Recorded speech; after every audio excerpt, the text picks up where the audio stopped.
lembro que quando eu cheguei na Croácia, tinha um missionário holandês em uma região muito difícil. Nessa região só tinha 2 igrejas. Então ele estava numa região mesmo inicial assim no evangelho. E eu lembro que eu cheguei assim como você, né, todo animado, vamos fazer, Deus vai fazer, aquela animação de novo missionário. E eu lembro que eu tomei um choque que ele fez assim, ele fez uma pergunta que logo no início, eu acho que eu estava na Croácia há 2 meses, e ele disse assim: Emanuel, você tem todo esse vigor. Eu quero te perguntar uma coisa. Se daqui a 10 anos, você pregando o evangelho, você não conseguir plantar as igrejas que você quer plantar e não conseguir ganhar as vidas que você quer ganhar, como você vai se sentir? Imagine, eu chegando no campo missionário, já veio uma bomba assim. Foi um choque para mim.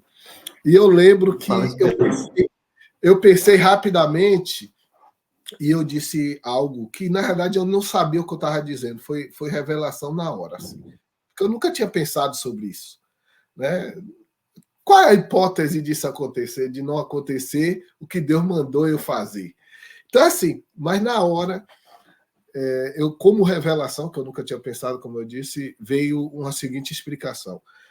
Se durante 10 anos eu pregar o evangelho, falar com as pessoas, fazer a minha parte de pregar o evangelho e não acontecer aquilo que eu achava que tinha que acontecer, eu fiz a minha parte. Né? Porque nós temos que focar na tarefa e não nos resultados.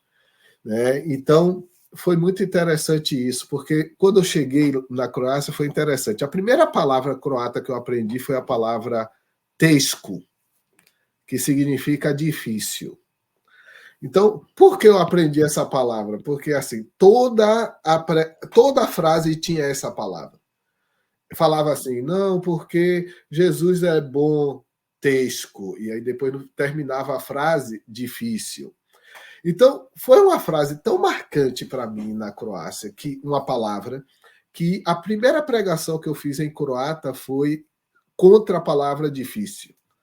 Foi contra a palavra teško, e ficou até famoso na Croácia, porque todo mundo, eu fiquei conhecido como o pregador contra a palavra dificuldade.